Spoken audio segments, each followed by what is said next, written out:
கண்டிப்பாக நீங்க கியரை ஷிஃப்ட் பண்ணும்போது கிளட்சை அமுக்கவே மறந்துடுவாங்க, கியரை மட்டும் போடுவாங்க. அப்படி போடும்போது என்ன வரும் அப்படின்னா, நீங்க எவ்ரி டைம் நீங்க கியரை சேஞ்ச் பண்ணும்போது ஒன்று நீங்க கண்டிப்பா மேக் ஷூர் பண்ணிக்கணும், மேனுவல் ஹேண்ட் பிரேக் இருக்கிற கார்ஸ்ல போட்டுட்டு நீங்க ஓட்டினீங்கன்னா ஸ்டில் கார் வந்து உங்களுக்கு ஓடும். ரொம்ப தூரம் போயிட்டீங்க அப்படின்னா லாங்கா போறது அப்படிங்கிறது பிகினர்ஸ் வந்து கண்டிப்பா பழகும் போது ஃபர்ஸ்ட் ஒரு 10-15 டேஸ்ல இந்த தப்பை வந்து பண்ணுவாங்க. இது தப்புன்னு இல்லை, இப்படி நீங்க கையை எடுத்தா ஒரு சைடே உங்களுக்கு கார் இழுத்துட்டு போற ஒரு ஃபீல் இவங்க பாருங்க எங்கேயோ போகுது. இப்படி இருக்கு அப்படின்னா ஒரு மாதிரி சடன் த்ராட்டில் நம்ம கொடுத்து லோல இருந்து அப்படி அப் பண்ணும் போதும் இந்த ஸ்டாலிங் அப்படிங்கிறது ஒன்று நடக்கும். அது நடக்கும்போது என்ன ஆகும் அப்படின்னா, hi friends, welcome back to Birlas Parvai. நம்ம கார் ஓட்ட பழகும் போது, அதுவும் லைசன்ஸ் எடுத்ததுக்கு அப்புறமா நம்ம சரியாக ஓட்டுறது அப்படிங்கிறது நிறைய பேர் வந்து தடுமாறி தான் ஓட்டுவோம். அப்போ நம்ம ஒரு புது கார் வாங்கிடலாம், வாங்கினதுக்கு அப்புறமா நம்ம கார்லேயே வந்து நம்ம ஓட்டி பழகிடலாம். ஏன்னா நம்ம கார் அப்படின்னா கண்டிப்பாக ஒரு கான்ஃபிடென்ட்டாக ஓட்ட முடியும் அப்படின்னு சொல்லி நிறைய பேருக்கு வந்து ஒரு தாட் வந்து இருக்கும். அப்படி நம்ம ஒரு பிகினராக ஒரு காரை ஓட்டும் போது நம்ம பண்ணுற ஒரு 5 மிஸ்டேக்கு நம்ம காரோட லைஃப்பை பாதிக்கும் அப்படின்னு நம்ம சொல்லலாம். அப்போ அந்த மாதிரி 5 மிஸ்டேக் என்னென்ன மெயினான மிஸ்டேக்ஸு மேஜராக உங்கள் காரை வந்து பாதிக்கும் அப்படிங்கிற மாதிரி அதை பற்றி தான் நம்ம பேச போகிறோம். அந்த 5 மிஸ்டேக்ஸ் பண்ணாமல் நீங்கள் எப்படி ஒரு கார் டிரைவிங் வந்து உங்கள் காரில் பழகணும் அப்படிங்கிறது தான் ரொம்ப டீட்டெயில்டாக ஒரு டெமோவோட இந்த வீடியோவில் நம்ம பார்க்க போகிறோம். வீடியோக்குள்ளே போகலாம். வீடியோக்குள்ளே போகிறதுக்கு முன்னாடி நம்ம சேனலை இன்னும் நீங்கள் சப்ஸ்கிரைப் பண்ணல அப்படின்னா சப்ஸ்கிரைப் பண்ணிக்கோங்க. பக்கத்தில் இருக்க பெல் பட்டனை கிளிக் பண்ணிக்கோங்க. அப்போ தான் நான் போடுற எஃபர்ட் உங்களை வந்து ரீச் ஆகும். இப்போ வீடியோக்குள்ளே போகலாம்.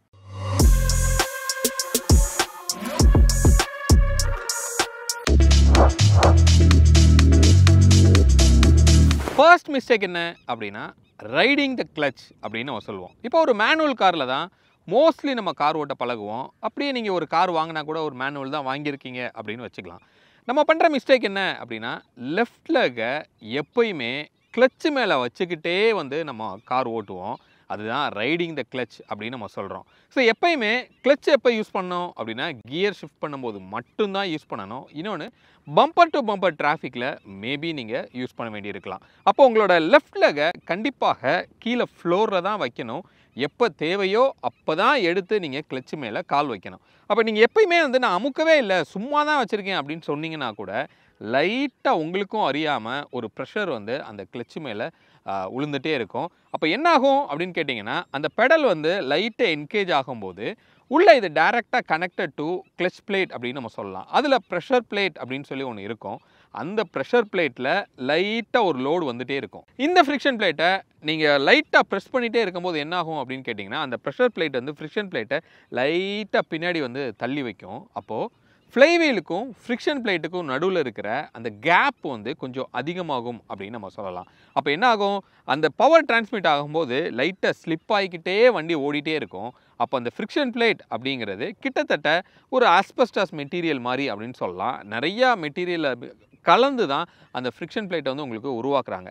அது லைட்டாக உங்களுக்கு ஸ்க்ரப் ஆகிட்டே இருக்கும்போது அது சீக்கிரமாக வந்து தேயும். அப்போ உங்கள் கிளச்சு வந்து வேகமாக வந்து ஹார்டாயிரும். நீங்கள் புது கார் பார்க்கும்போது ரொம்ப லைட்டாக இருக்கும் கிளச்சு. ஆனால் இந்த மாதிரி ஓட்டி ஒரு 6 மாதத்துக்குள்ளேயே உங்களுக்கு என்னாகும் அப்படின்னா, கிளச்சு வந்து ரொம்ப ஹார்டாக ஆரம்பிச்சிடும். நம்ம கால் வலிக்கிற அளவுக்கு ஒரு ஹார்ட்னஸ் வந்து உங்களுக்கு க்ரியேட் ஆகும் அப்படின்னு சொல்லலாம். இதுக்கு முக்கியமான காரணம் வந்து இந்த கிளச்சு மேலே நீங்கள் காலை வச்சு ஓட்டுறது தான். அந்த தப்பை வந்து கண்டிப்பாக நீங்கள் பண்ணக்கூடாது. இதை எப்படி ஓவர் கம் பண்ணணும் அப்படிங்கிறத இப்போ டெமோவாக பார்க்கலாம். இப்போ நம்ம டிரைவிங் பொசிஷனில் இப்படி தான் உட்காந்துருக்குறோம். ஒரு மேனுவல் கியர் இருக்கிற ஒரு காரில் கிளச் அப்படிங்கிறது ஒன்று இருக்குது. நம்ம லெஃப்ட் லெக்கில் தான் இந்த கிளச்சை வந்து ஆப்ரேட் பண்ணுறோம். ரைட்டில் தான் வந்து பிரேக்கையும் ஆக்சலரேட்டரையும் நம்ம யூஸ் பண்ணுறோம். அப்போது இந்த காலை வந்து எப்போ நீங்கள் இந்த கிளச்சு மேலே வைக்கணும் அப்படின்னா, எப்போ உங்களுக்கு கியரை மாற்றணும் அப்படிங்கிற ரெக்குயர்மெண்ட் இருக்கோ அப்போ தான் நீங்கள் வைக்கணும். இப்போ உதாரணத்துக்கு இப்போ நான் வந்து ஃபஸ்ட் கியர் போடுறேன் அப்படின்னா, நல்லா இப்படி காலை அமுக்கிட்டு இப்படி ஃபர்ஸ்ட் கியர் வந்து இப்படி போட்டு ஸ்லோவாக கிளச்சை வந்து நீங்கள் ரிலீஸ் பண்ணுறீங்க. கார் வந்து மூவ் ஆகிட்டே இருக்கும். ஸ்லோவாக மூவ் ஆகிட்டே இருக்கிறத நீங்கள் பார்க்குறீங்க. அப்படி நம்ம ஃபுல்லாக இப்படி ரிலீஸ் ஆனதுக்கப்புறமா திருப்பி ஒரு ப்ரெஸ் பண்ணி நம்ம செகண்ட் கியர் வந்து இப்படி போடுறோம். அப்போ இந்த மாதிரி கியரை ஷிஃப்ட் பண்ணும்போது இந்த கிளச்சை வந்து யூஸ் பண்ணலாம். மிச்சப்படி நிறைய பேர் என்ன தப்பு பண்ணுவாங்க அப்படின்னா, இப்போ நான் பண்ணி காமிக்கிறேன், நீங்கள் பாருங்கள். ஒரு 3rd கியரில் தான் இப்போ நம்ம போயிட்டுருக்கோம் அப்படின்னு வச்சுக்கலாம். ஸோ பிரேக் எதுக்கும் நம்ம அப்ளை பண்ணும்போது கிளச் அமுக்க வேண்டியிருக்கும், எதுக்கும் நம்ம காலை வந்து இப்படி கிளச் மேலேயே வச்சுக்கலாம் அப்படின்னு சொல்லிட்டு இப்படி ட்ரைவ் பண்ணும்போது இப்படி ஆக்சிலேட்டர் கொடுத்துட்டு இந்த 2 காலையுமே இப்படியே யூஸ் பண்ணுவாங்க. இந்த கிளச் மேலே சும்மா தான் நான் வச்சுருக்கேன் அப்படின்னு சொல்லி இப்படி வச்சுருப்பாங்க. இது வந்து உங்களுக்கும் அறியாமல் ஒரு ப்ரெஷரை வந்து இந்த கிளச் மேலே கொடுத்துட்டே இருக்கும். இப்படி அமுக்கும்போது ஸ்லைட்டாக அந்த கிளச்சு வந்து அப்படி விலகி நிற்கும் அப்படின்னு சொல்லலாம். அப்படி கொஞ்சமாக அது விலகி நிற்கும் போது ரப்பாயிட்டே வந்து உங்களுக்கு ஓடும். அப்போ அந்த கிளச் பிளேட் வந்து சீக்கிரமாக தேய்றதுக்கு வாய்ப்பு இருக்குது. ரொம்ப குயிக்காக உங்கள் கிளச்சு வந்து ஹார்டாயிரும். அப்போ நீங்கள் ட்ரைவ் பண்ணும்போது கண்டிப்பாக உங்கள் லெஃப்ட் லெக்கை இப்படி தரையில் தான் இப்படி வச்சுட்டு தான் நீங்கள் ட்ரைவ் பண்ணணும். எப்போ தேவையோ அப்போ தான் வந்து நீங்கள் இப்போது காலை எடுத்து இதில் வச்சுக்கணும். அப்போது நீங்கள் டிராஃபிக்கில் பம்பர் டு பம்பர் டிராஃபிக்கில் நீங்கள் ஓட்டும் போது கண்டிப்பாக ஹாஃப் கிளச்சை யூஸ் பண்ண வேண்டிய சூழ்நிலைகள் வந்து உங்களுக்கு வரும். 2nd கியரில் நீங்கள் போகும்போது அப்போ என்ன பண்ணுவீங்க, ஃபுல்லாக கிளச்சை அமுக்கிட்டு அப்படியே ஹாஃப் கிளச்சில் இப்படியே வச்சுட்டு இப்படி ட்ரைவ் பண்ணுவீங்க. அப்புறம் அமுக்குவீங்க, அப்புறம் திருப்பி விடுவீங்க. ஸோ இது வந்து நம்மளால் அவாய்ட் பண்ண முடியாது. அந்த மாதிரி நேரங்கள் அப்படி பண்ணிக்கலாமே தவிர, மிச்சப்படி நல்ல ஒரு பிளெயினான ரோடில் ஒரு நல்ல ஸ்பீடில் பில்ட் ஆகி போயிட்டு இருக்கும்போது இப்படி காலை இப்படி வச்சுக்கிட்டே கண்டிப்பாக நீங்கள் ஓட்டக்கூடாது. ஸோ இப்போ உங்களுக்கு புரிஞ்சிருக்கும் அப்படின்னு நான் நினைக்கிறேன். 2வது மிஸ்டேக்கு, எப்போ தேவையோ அப்போ கிளச்சை யூஸ் பண்ணாமல் விடுறது. அதாவது கியரை ஷிஃப்ட் பண்ணும்போது நம்ம கண்டிப்பாக கிளச்சை ப்ரெஸ் பண்ணணும் அப்படிங்கிறது தெரியும். அப்படின்னா தான் ஃப்ளைவீலும் இங்கே இருக்கிற இந்த கியர் பாக்ஸுக்கும் டிஸ்என்கேஜ் ஆகி நீங்கள் கியரை ஷிஃப்ட் பண்ண முடியும். அப்படி பண்ணாமல் கிளச்சை அமுக்கவே மறந்துடுவாங்க, கியரை மட்டும் போடுவாங்க. அப்படி போடும்போது என்ன வரும் அப்படின்னா, கிர் அப்படின்னு ஒரு சவுண்டு வரும். அந்த சவுண்டு வந்துச்சு அப்படின்னா உள்ளே இருக்கிற சிங்கரைசர் வந்து ஸ்லிப் ஆகுது அப்படின்னு சொல்லலாம். அப்போ உள்ளே என்ன இருக்குது, கியர் அப்படின்னு நம்ம சொன்னோன்னா ஒரு பல் சக்கரம் அப்படின்னு நம்ம சொல்கிறோம். அப்போ அந்த பல்லும் போய் உராயும் போது கரெக்டாக என்கேஜ் ஆகாமல் இந்த சிங்க்ரனைசர் வந்து டேமேஜ் ஆகும். அப்போது கியர் பாக்ஸில் வந்து பிரச்சனை வரும். இது ஒரு தடவை பண்ணால் பிரச்சனை வருமா அப்படின்னு கேட்டிங்கன்னா கிடையாது. பட் இதையே ஃப்ரீக்வெண்ட்டாக நம்ம பண்ணும்போது கியர் பாக்ஸுக்கு பிரச்சனை வர்றதுக்கு வாய்ப்பு இருக்குது. அதனால் கண்டிப்பாக நீங்கள் கியரை மாற்றும் போது இந்த கிளச்சை அமுக்கி தான் நீங்கள் போடணும். அதுவும் ஹாஃப் கிளச்சை அமுக்கிலாம் கியர் போடக்கூடாது. ஃபுல்லாக கிளச்சை அமுக்கிட்டு அதுக்கப்புறம் தான் வந்து நீங்கள் கியரே போடணும். அந்த டெமோவை இப்போ பார்க்கலாம். இப்போ கிளச்சை பிடிக்காமல் கியரை மாற்றினா என்ன ஆகும் அப்படிங்கிறத நம்ம பார்க்கலாம். எப்பயுமே வந்து நீங்கள் கியரை மாற்றும் போது கிளச்சை இப்படி நல்லா உள்ளே அமுக்கிட்டு அதுக்கப்புறம் இப்படி வந்து நீங்கள் கியரை மாற்றணும். அப்படின்னா தான் ஒரு ஸ்மூத்தான ஒரு கியர் ஷிஃப்டிங் வந்து உங்களுக்கு ஃபீல் ஆகும். இதே இப்போ நீங்கள் பாருங்கள், நான் வந்து 4th கியர் நான் மாற்றுறேன், கிளச்சை நான் அமுக்கவே மறந்துட்டேன் அப்படின்னு வச்சுக்கோங்களேன். பாருங்கள், கியரே உழுகலை, சுத்தமாக உழுகலை, ரொம்ப ஸ்ட்ரக் ஆகி வந்து உங்களுக்கு இப்படி உழுகிற மாதிரி இருக்கும். இது வந்து கண்டிப்பாக ரொம்ப டேஞ்சர். இன்னொன்று, இப்படி ஹாஃப் வச்சுக்கிட்டு என்ன பண்ணுவாங்கன்னா, இங்கே பாருங்கள், கிளச்சை வந்து இப்படி வாங்கிட்டு தெரியுதா, கிரு கேக்குதா இந்த மாதிரி சத்தம் வருது அப்படின்னா உள்ள சிங்க்ரனைசர் வந்து தேயுது அப்படின்னு அர்த்தம். இங்கே பார்க்கலாம் நீங்கள். அப்போது நல்லா அப்படி உள்ளே அமுக்கிடணும். அமுக்கிட்டு அதுக்கப்புறம் தான் வந்து நீங்கள் கியரை வந்து ஷிஃப்ட் பண்ணணும். இதுதான் வந்து உங்களோட கியர் பாக்ஸோட லைஃப்பை வந்து இம்ப்ரூவ் பண்ணும். அதனால் நீங்கள் எவ்ரி டைம் நீங்கள் கியரை சேஞ்ச் பண்ணும்போது ஒன்று நீங்கள் கண்டிப்பாக மேக் ஷூர் பண்ணிக்கணும், கிளச்சை வந்து நம்ம நல்லா இப்படி உள்ளே அமுக்குறோம், அதுக்கப்புறம் தான் கியரை மாற்றுறோம், டக்குன்னு காலை வந்து எடுக்கிறோம். ஃபர்ஸ்ட் கியரில் மட்டும்தான் நீங்கள் ரொம்ப ஸ்லோவாக வந்து காலை எடுக்கணும். பட் அதுக்கப்புறம் வந்து மோஸ்ட்லி நீங்கள் காலை கிளச்சில் இருந்து டக்குன்னு இப்படி எடுத்து இப்படி வச்சிட்டிங்கனாவே போதுமானதாக வந்து உங்களுக்கு இருக்கும். அப்போது கண்டிப்பாக நீங்கள் கியரை ஷிஃப்ட் பண்ணும்போது ஃபுல் கிளச்சை அமுக்குறீங்களா இல்லையா அப்படிங்கிறத மேக் ஷூர் பண்ணிக்கோங்க. அப்போ தான் உங்களோட கியர் பாக்ஸோட லைஃப்பை வந்து நீங்கள் காப்பாற்ற முடியும். 3வது மிஸ்டேக் என்ன அப்படின்னா, இந்த ஹேண்ட் பிரேக்கை போட்டுகிட்டே காரை ஓட்டுறது. ஹேண்ட் பிரேக் அப்படிங்கிறது எதுக்காக இருக்குது? அது ஒரு எமர்ஜென்சி டைமில் யூஸ் பண்ணுறதுக்காக, மெயினாக பார்க்கிங்காக யூஸ் பண்ணுறதுக்கு தான் இந்த ஹேண்ட் பிரேக் அப்படின்னு சொல்லி ஒன்று இருக்குது அப்படிங்கிறது உங்களுக்கு தெரியும். அப்போது மேனுவலாவோ இல்லை பவராவோ, அப்போ பவர்னால் பிரச்சனையே கிடையாது, அது வந்து நீங்கள் காரை மூவ் பண்ண ஆரம்பித்த உடனே ஆட்டோமேட்டிக்காக அது ரிலீஸ் ஆகிரும். பட் மேனுவல் ஹேண்ட் பிரேக் இருக்கிற கார்ஸில் போட்டுட்டு நீங்கள் ஓட்டினீங்கன்னா ஸ்டில் கார் வந்து உங்களுக்கு ஓடும். ரொம்ப தூரம் போயிட்டீங்க அப்படின்னா இந்த மேனுவல் பிரேக் என்கேஜ் ஆகிருக்கும் போது உங்களுக்கு ட்ரம்மில் அந்த பிரேக் பேட் வந்து கம்ப்ளீட்டாக வந்து இப்படி என்கேஜ் ஆகி உங்களுக்கு இருக்கும். அப்போ ரப் பண்ணிக்கிட்டே நீங்கள் போகிறீங்க, அதிகமாக சூடாகும். சம்டைம் அது போய் அப்படி ஜாம் ஆகுறதுக்கு உங்களுக்கு வாய்ப்பு இருக்குது. இதே இது டிஸ்க் இருக்குது அப்படின்னா டிஸ்க் அப்படி அமுக்கி பிடிச்சிக்கிடும். நீங்கள் இமேஜின் பண்ணுங்கள், டிஸ்க்கை அமுக்கி பிடிச்சி வீல் சுற்றுது அப்படின்னா அந்த டிஸ்கே வந்து ரெட் ஹாட் அளவுக்கு வந்து உங்களுக்கு சூடாகும். அப்படி ஆகும்போதுமே வந்து அந்த ஜாம் ஆகுறது அப்படிங்கிறது உங்களுக்கு நடக்கும்.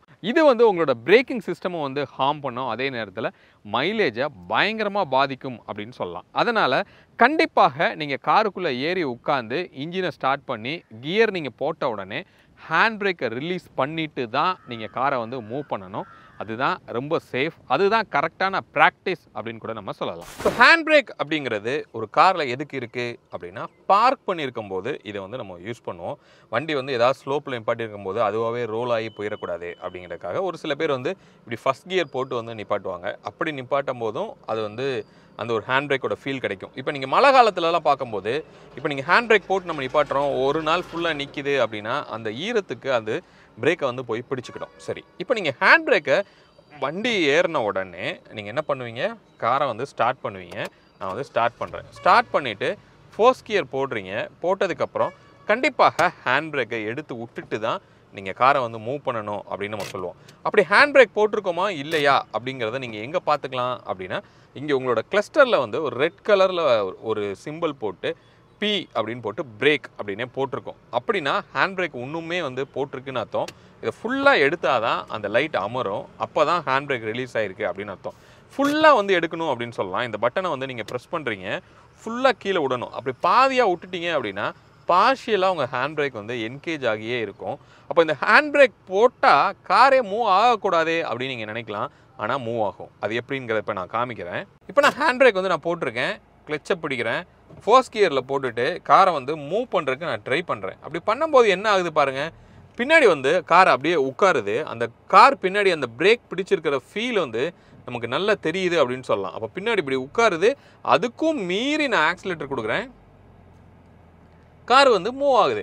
இன்னும் நான் ஆக்சிலேட்டர் நான் ஓங்கி கொடுத்தேன் அப்படின்னா நல்லாவே மூவ் ஆகுறத நீங்கள் பார்க்குறீங்க. செகண்ட் கியர் போடுறேன், இன்னுமே மூவ் ஆகுது. அப்போ அந்த ஹேண்ட் பிரேக் போட்டிருந்தா என்னால் காரை இப்படி கண்டிப்பாக உங்களால் மூவ் பண்ண முடியும். இதையும் மீறி நம்ம இப்படி ஓட்டிகிட்டே இருந்தோம் அப்படின்னா நம்ம அந்த பிரேக்கை போய் பார்க்கும்போது அந்த ட்ரம் வந்து அவ்வளோ ஹீட்டாக இருக்கும். ரொம்ப தூரம் நம்ம ஓட்டிட்டோம் அப்படின்னா அந்த பிரேக் வந்து அப்படியே ஜாம் ஆகிறதுக்கு அதிகமான வாய்ப்பு இருக்குது. அதனால் இந்த தப்பை வந்து கண்டிப்பாக பண்ணக்கூடாது. நாலாவது மிஸ்டேக் என்ன அப்படின்னா, running in lower gear in higher speed அப்படின்னு நம்ம சொல்லலாம். மோஸ்ட்லி பிகினர் கண்டிப்பாக இதை ரிலேட் பண்ண முடியும். ஸ்டேரிங்கில் 2 கையை வந்து நம்ம வச்சுருப்போம். அப்படி வச்சுருக்கும் போது நம்ம வந்து கியரை மாற்றுறதுக்கு பயந்துட்டு என்ன பண்ணுவோம், அப்படி செகண்ட் கியர்லேயே சரி அங்கே தானே இருக்கும், அவ்வளோ தூரம் தானே போகணும் அப்படின்னு சொல்லிட்டு என்ன பண்ணுவோம், செகண்ட் கியர்லேயே அப்படியே ரைஸ் பண்ணி போயிட்டே இருப்போம். அது வந்து கண்டிப்பாக பண்ணக்கூடாது. அது அன்னெசரியாக உங்களோட இன்ஜினுக்கு ஒரு லோடை வந்து க்ரியேட் பண்ணும். நீங்கள் ஹையர் ஆர்பிஎம்மில் ஓட்டுறீங்க அப்படின்னா உங்களோட இன்ஜின் வந்து ரொம்ப அதிகமான ஸ்பீடில் உள்ள ஒர்க் வந்து பண்ணுது அப்படின்னு அர்த்தம். ரொம்ப குயிக்காக ஃபயரிங் வந்து அதிகமாக நடந்துகிட்டே இருக்கும். அப்படி இருக்கும்போது அந்த மூவிங் பார்ட்ஸ் வந்து வேகமாக வியர் அண்ட் டியர் ஆகிறதுக்கு வாய்ப்பு இருக்குது. அதனால் கரெக்டான ஒரு கியரோட செலெக்ஷனை வந்து நீங்கள் பண்ணணும். இந்த லோயர் கியரில் லாங்காக போகிறது அப்படிங்கிறது பிகினர்ஸ் வந்து கண்டிப்பாக பழகும்போது ஃபஸ்ட்டு ஒரு 10-15 டேஸில் இந்த தப்பை வந்து பண்ணுவாங்க. இது தப்புன்னு இல்லை, தெரிஞ்சே பண்ணுவாங்க. இதை எதுக்காக அப்படின்னா, இப்படி 2 கையை வந்து ஸ்டேரிங்கில் வந்து வச்சுருப்பாங்க. அப்போது இந்த இடது கையை எடுத்து தான் நீங்கள் கியரை மாற்ற வேண்டியிருக்கும். அப்படி மாற்றும் போது கார் வந்து இப்படி ஏதோ இப்படியே டைவர்ட் ஆகி எங்கேயோ இப்படியே போகிற மாதிரியே ஒரு ஃபீல் ஆகும். அதை அவாய்ட் பண்ணுங்கிறதுக்காக இப்போ நான் செகண்ட் கியரில் இருக்கேன் பாருங்கள். இப்போ நான் வந்து ஒரு ஆக்சிலேட்டர் கொடுக்குறேன், நல்லாவே போகுது. ஒரு 40க்கு மேலே போயிடுச்சு. இப்படியே நீங்கள் போனீங்கன்னா ரைஸ் ஆகி அதுக்குன்னு ஒரு லிமிட் இருக்கும், அந்த லிமிட் வரைக்கும் போகும். பட் நீங்கள் ஆர்பிஎம்மை பாருங்கள், 3500 ஆர்பிஎம்மில் இப்போ நம்ம ஓட்டிகிட்ருக்கோம். அப்போ இன்ஜின் அவ்வளோ ஸ்பீடாக உள்ளே வந்து ஃபயரிங்கை வந்து பண்ணிகிட்டே இருக்குது அப்படின்னு அர்த்தம். அதிகமாக வந்து ஹீட் ஆகும். அப்போ வியர் அண்ட் டியர் வந்து உங்களுக்கு ரொம்ப அதிகமாகும். அப்போது அந்த கியர் ஷிஃப்டிங் அப்படிங்கிறது ப்ராப்பராக அந்தந்த கியரில் அந்தந்த ஷிஃப்டிங் வந்து நீங்கள் கரெக்டாக நீங்கள் பண்ணிடணும். ரொம்ப சிம்பிளாக சொல்லலாம் அப்படின்னா, கியர் மல்டிப்ளைட் பை 10 அப்படின்னு நீங்கள் வச்சுக்கிட்டிங்கன்னா அதுதான் ப்ராப்பரான ஒரு கியர் ஸ்பீடாக உங்களுக்கு இருக்கும். இப்போ 2வது கியர் அப்படின்னா 20 அப்படின்னு நீங்கள் வச்சுக்கலாம். 3வது கியர் அப்படின்னா 30 அப்படின்னு வச்சுக்கலாம். 4வது கியர் 40 அப்படின்னு கூட நீங்கள் வச்சுக்கலாம். இப்போ நீங்கள் பாருங்கள் 40ல் இருக்கும், நான் 4th கியர் கொடுக்குறேன், ஆட்டோமேட்டிக்காக வந்து வண்டி ஸ்மூத்தாகவே உங்களுக்கு மூவ் ஆகுது. 5வது கியர் அப்படிங்கிறது 50, 6வது கியருங்கிறது 60. அப்படி ஈஸியாக நீங்கள் வந்து ஞாபகம் வச்சுக்கோங்க. அப்போ அந்த எவ்ரி மல்டிப்ளைட் பை 10 அந்த இது வரும்போது நீங்கள் கியர் ஷிஃப்டிங் வந்து கண்டிப்பாக பண்ணணும். இப்படி நீங்கள் கையை எடுத்தால் ஒரு சைடே உங்களுக்கு கார் இழுத்துட்டு போகிற ஒரு ஃபீல் இவங்க பாருங்கள் இப்போ எங்கேயோ போகுது. இப்படி இருக்குது அப்படின்னா ரொம்ப சிம்பிள். நீங்கள் ஸ்டேரிங்கை வந்து ரொம்ப டைட்டாக இப்படி ஹோல்டு பண்ணிக்கிட்டு ஒரு கையை வந்து வலது கையை வந்து இப்படி நல்லா ஸ்டேரிங்கை டைட்டாக பிடிச்சிக்கிட்டு நீங்கள் மாற்றுறீங்கன்னா உங்களுக்கும் அறியாமல் இங்கே பாருங்கள் இந்த ரைட் ஹேண்ட் வந்து அப்படியே ஒரு சைடு இழுத்துட்டே போகும். ரொம்ப ஜென்டிலாக பிடிங்க ஸ்டேரிங்கை. அதுக்காக ரொம்ப ஃப்ரீயாக அப்படி பிடிக்காமல் இப்படி இருக்காதீங்கன்னு நான் சொல்ல வரல. ரொம்ப ஜென்டிலாக பிடிச்சிட்டு நீங்கள் ஒரு கையை எடுத்து நீங்கள் கியரை மாற்றுறீங்க அப்படின்னா கண்டிப்பாக ரொம்ப ஈஸியாகவே உங்களுக்கு வந்து வரும். உங்கள் ஸ்டேரிங் வந்து உங்களோட கண்ட்ரோலை மீறி வந்து வெளியில் கண்டிப்பாக போகாது. அதனால் தைரியமாக நீங்கள் லெஃப்ட் ஹேண்டை எடுத்து கியரில் வச்சு எப்போ கியர் மாற்றணுமோ அப்போ கண்டிப்பாக இந்த மாதிரி நீங்கள் ஷிஃப்ட் பண்ணணும். கரெக்டான கியர் ஸ்பீடில் கரெக்டான கியரை நீங்கள் யூஸ் பண்ணீங்க அப்படின்னா தான் ஒரு ஸ்மூத்தான ஒரு டிரைவ் கிடைக்கும். இன்ஜினோட லைஃபுமே வந்து பெட்டராக இருக்கும் அப்படின்னு சொல்லலாம். ஸோ அப்போ பிகினர்ஸ் கண்டிப்பாக இந்த ஒரு மிஸ்டேக்கை நீங்கள் பண்ணாமல் பார்த்துக்கோங்க. 5வது மிஸ்டேக்கு ஸ்டாலிங் த இன்ஜின் அப்படின்னு நம்ம சொல்லுவோம். அதாவது இன்ஜின் இடித்து ஆஃப் ஆகுது அப்படின்னு நம்ம சொல்லுவோம் இல்லையா? அது எப்போ நம்ம அந்த மாதிரி நடக்கும் அப்படின்னா ஃபஸ்ட் கியரில் அதிகமாக நடக்கும். இன்னொன்று ஹையர் கியரில் லோயர் ஸ்பீட்லேயும் இந்த மாதிரி நடக்கும். இன்னொன்று ஒரு மாதிரி சடன் த்ராட்டில் நம்ம கொடுத்து லோலேருந்து அப்படி அப் பண்ணும்போதும் இந்த ஸ்டாலிங் அப்படிங்கிறது ஒன்று நடக்கும். அது நடக்கும்போது என்னாகும் அப்படின்னா உள்ள இன்ஜினோட பார்ட்ஸ் வந்து வியர் ஆகிறதுக்கு அதிகமான வாய்ப்பு இருக்குது. அதனால் முடிஞ்ச வரைக்கும் ஸ்டாலிங்கை வந்து நம்ம அவாய்ட் பண்ணணும். அதை எப்படி அவாய்ட் பண்ணணும் அப்படின்னு கேட்டிங்கன்னா இன்ஜின் இடிக்கிறது அப்படின்னு நம்ம சொல்லுவோம். அப்போ இன்ஜின் எப்போ இடிக்கும் அப்படின்னா அந்த கரெக்டான கியர் கரெக்டான ஸ்பீடில் இல்லை அப்படின்னா அது இடிக்கும். அதாவது ஹையர் ஸ்பீடில் லோயர் கியர் அப்படிங்கிறது இடிக்காது. நான் இதுக்கு முன்னாடி சொன்ன மாதிரி இன்ஜினோட லைஃப்பை தான் அது வந்து குறைக்கும். ஏன்னா ஆர்பிஎம் வந்து ரொம்ப அதிகமாக வந்து உங்களுக்கு ரைஸ் ஆகும். இதுக்கு ஆப்போசிட்டாக நடக்கும்போது என்னாகும் அப்படின்னா இந்த ஸ்டாலிங் வந்து உங்களுக்கு கிரியேட் ஆகும். அதாவது நான் வந்து லோயர் ஸ்பீடில் ஹையர் கியரை நான் யூஸ் பண்ணுறேன் அப்படின்னா இப்போது கார் வந்து பார்த்தீங்க அப்படின்னா ஒரு 20ல் போயிட்டுருக்கு. ஆனால் கியர் வந்து நான் 3rd கியரில் நான் வச்சுருக்கேன். இப்போ ஆக்சிலேட்டர் கொடுக்குறேன்னு வச்சுக்கோங்க, ஸ்டில் இந்த கார் போகுது. இன்னும் ஒரு சில காரில் பார்த்தோம் அப்படின்னா இந்த 3rd கியர் அப்படிங்கிறது ஒரு 30ல் இருந்தால் தான் அது இடிக்காமல் வந்து உங்களுக்கு போகும். இன்னுமே நான் கம்மி பண்ணுறேன்னு வச்சுக்கோங்க. ஒரு 15க்கு நான் வந்துட்டேன். ஓகே, இப்போ பாருங்கள் 15க்கு வந்துட்டேன். ஆக்சிலேட்டர் கொடுக்குறேன், மூவ் ஆகுது. சரி 4th கியரில் வச்சுக்கலாம். 4th கியரில் 20ல் நான் போகிறேன், ஆக்சிலேட்டர் கொடுக்குறேன். இப்போ பாருங்கள் ரொம்ப நல்லாவே லோ ஆகிட்டோம். வண்டி ஆக்சுவலாக ஆக்சிலேட்டர் கொடுக்குறேன், ஆனால் பெருசாக வந்து மூவ் ஆகலை. இன்னுமே நல்லாவே கம்மி பண்ணுறேன்னு வச்சுக்கோங்க. கம்மி பண்ணுறேன், ஆக்சிலேட்டர் கொடுக்குறேன். இன்னும் 5th கியரை கூட நான் போயிடுறேன். 20ல் இருக்கேன், 5th கியரில் நான் போகிறேன். பாருங்கள் கிட்டு கிட்டு கிட்டு கிட்டு கிட்டு கிட்டு கிட்டு கிட்டு கேட்குதா? பாருங்கள் நம்ம வண்டி கொஞ்சம் நல்ல கண்டிஷனில் இருக்குது. அதனால் அந்த ஸ்டாலிங் வந்து பெருசாக உங்களுக்கு க்ரியேட் ஆக மாட்டேது. ஈவன் 5th கியரில் கூட நம்ம வண்டி பாருங்கள் 20ல் போகுது. இப்போது ஒரு சில கார்லலாம் பார்த்தீங்க அப்படின்னா இந்த மாதிரி ஒரு 20ல் 4th கியர்லாம் போனீங்கன்னா கிட்டு கிட்டு கிட்டு கிட்டு கிட்டு இப்படி இடித்து வண்டி வந்து உங்களுக்கு ஆஃப் ஆயிரும். இப்போ பாருங்கள் நான் 2nd கியரில் வண்டியை மூவ் பண்ணி காமிக்கிறேன். 2nd கியரில் மூவ் பண்ணுறேன், தெரியுதா? இப்படி இடித்து இன்ஜின் ஆஃபே ஆயிடுச்சு. இதுக்கு பேர் தான் வந்து ஸ்டாலிங் அப்படின்னு சொல்லுவோம். அப்போ இந்த ஸ்டாலிங் பண்ணும்போது என்ன ஆகும் அப்படின்னா உள்ளே வந்து அந்த பிஸ்டன் வந்து டக்குன்னு ஸ்ட்ரக் ஆகி நின்று திருப்பியும் வந்து நம்ம ஸ்டார்ட் பண்ணும்போது மூவ் ஆகுது. அப்போ இதையே நம்ம அடிக்கடி பண்ணும்போது அந்த சைடு வால் இன்ஜினோட வால் எல்லாமே வந்து கொஞ்சம் லைட்டாக டேமேஜ் ஆகிறதுக்கு வாய்ப்பு இருக்கும். ஸோ அதனால கண்டிப்பாக கரெக்டான ஒரு கியரில் கரெக்டான ஸ்பீடில் வந்து நீங்கள் போகணும். ரொம்ப லோ ஸ்பீடில் ஹையரான கியரில் வச்சு நீங்கள் ஓட்டும் போது இந்த மாதிரி இடிக்கிற பிரச்சனை வந்து உங்களுக்கு வரும். அது இல்லாமல் கண்டிப்பாக நீங்கள் ஓட்ட பழகும் போது நீங்கள் பழகிக்கிடணும். நான் சொன்ன மாதிரி கியர் நம்பர் மல்டிப்ளைட் பை 10 அப்படிங்கிற ஒரு தம் ரூலை வந்து நீங்கள் வச்சுக்கோங்க. அந்த ஸ்பீடு வந்தால் அந்த கியருக்கு வந்து நீங்கள் ஆட்டோமேட்டிக்காக ஷிஃப்ட் ஆயிடணும். நீங்கள் காலில் வந்து நீங்கள் ஆக்சிலேட்டரை நீங்கள் பெடலில் வச்சு நீங்கள் ஓட்டும் போது அந்த இன்ஜினோட ரிதம் வந்து நீங்கள் நல்லா ஃபீல் பண்ணணும்.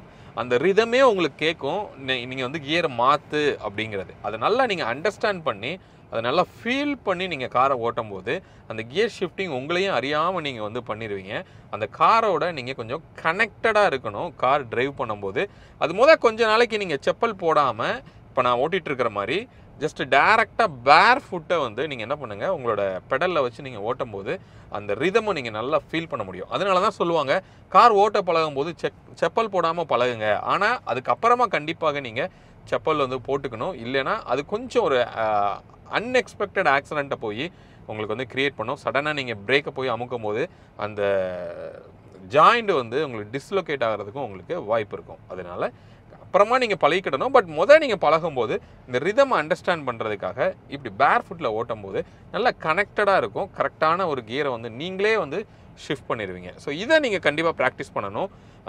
ரொம்ப லோயர் ஸ்பீடில் ஹையர் கியரில் போய் நீங்கள் ஓட்டக்கூடாது. இதுதான் இந்த 5 மேஜரான மிஸ்டேக்ஸு.